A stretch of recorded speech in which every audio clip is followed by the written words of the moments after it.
ناظرین کرام السلام علیکم۔ ہمارا آج کا ٹاپک ہے اپنے لیے روشنی بنو۔ دوستو، جس دن تم یہ دریافت کر لو گے کہ تم کون ہو، اس دن تم ہر غم، ہر پریشانی اور خوف سے آزاد ہو جاؤ گے۔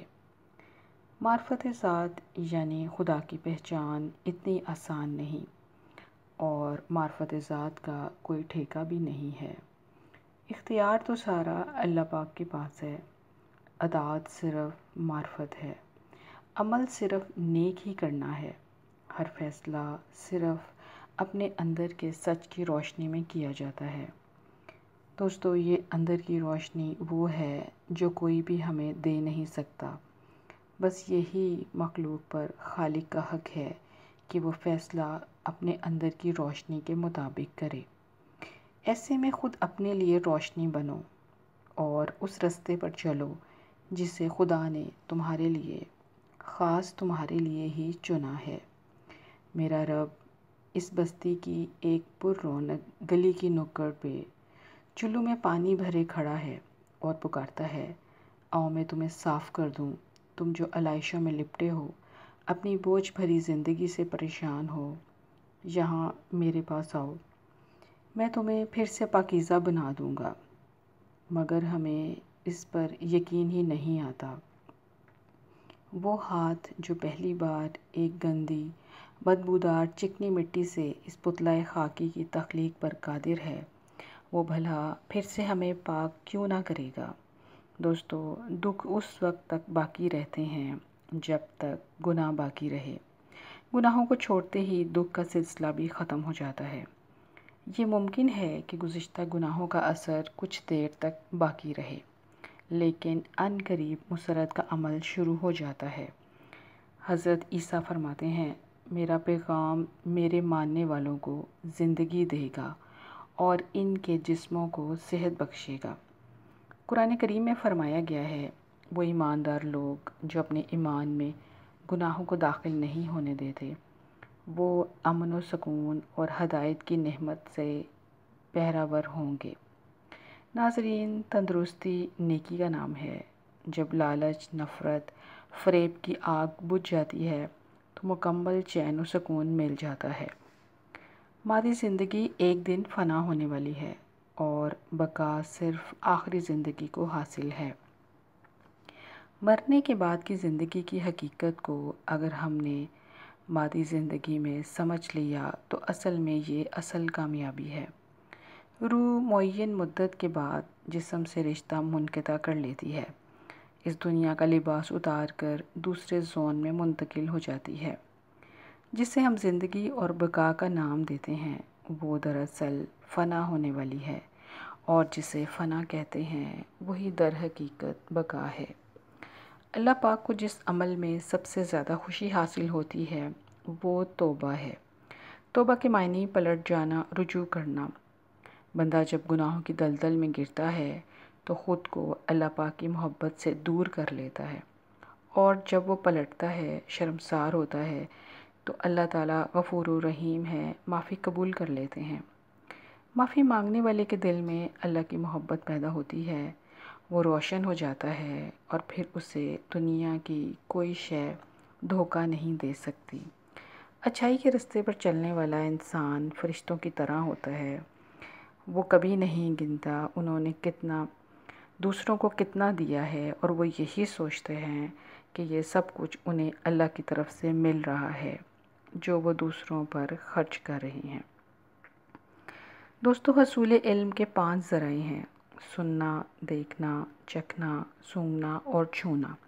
یہ اللہ تعالیٰ کے عطا کردہ 5 دروازے ہیں جن کے ذریعے ہر طرح کا علم باطن میں داخل ہوتا ہے۔ آدمی صرف آنکھ سے دیکھتا ہے، کان سے سنتا ہے، ناک سے سونگھتا ہے اور منہ سے چکھتا ہے، مگر چھونے کے معاملے میں اس کا سارا جسم سرد و گرم اور سخت و نرم میں تمیز کر سکتا ہے۔ انسان جیسے جیسے غور و فکر کر کے اپنے شعور کو لاشعور تک وسعت دیتا ہے، علوم اور حقائق سے آگاہی ہوتی چلی جاتی ہے۔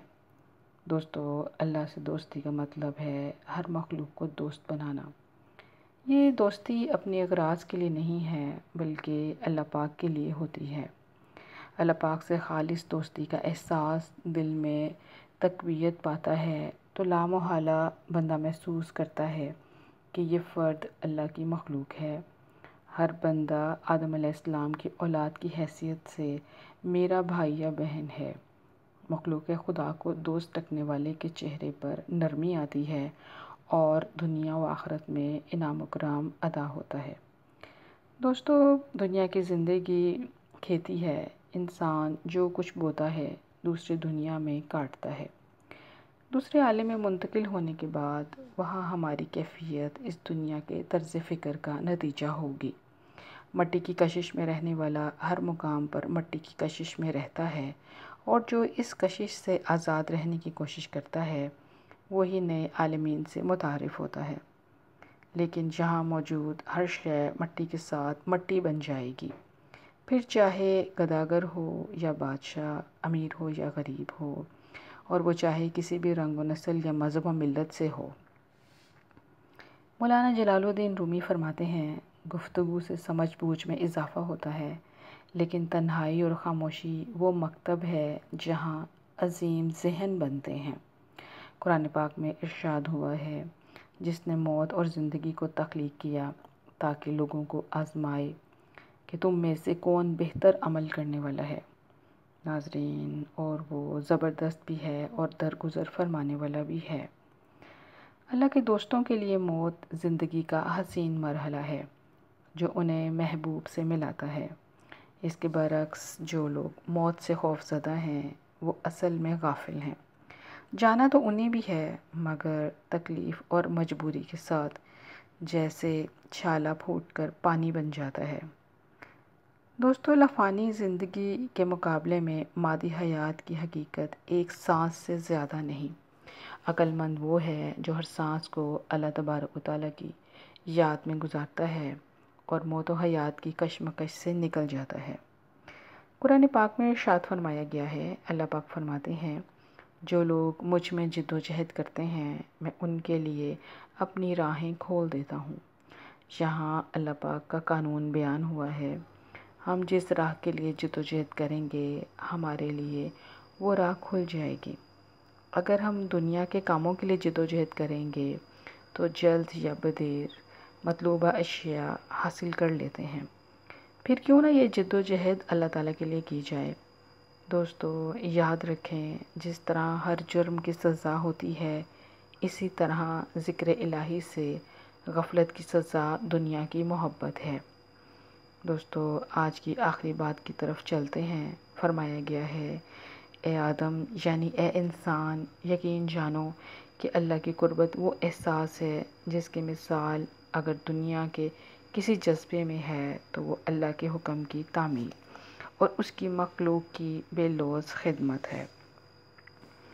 اے آدم، جو غلطی تمہارے بابا حضرت آدم اور اماں حوا نے کی وہ تم نے دہرائی، ان کی معافی قبول ہو چکی ہے اور وہ فرمانبرداری کو اختیار کر کے اللہ کی رحمت کے طفیل جنت میں لوٹ گئے ہیں، لیکن تمہاری معافی اور تکمیل کا خانہ ابھی خالی ہے۔ دوستو، ویڈیو پسند آئے تو سبسکرائب کیجیے۔ اجازت چاہتی ہوں اس دعا کے ساتھ کہ خدا ہمیں اس روشن رستے پر چلنے کی توفیق عطا فرمائے۔ آمین۔ اللہ حافظ۔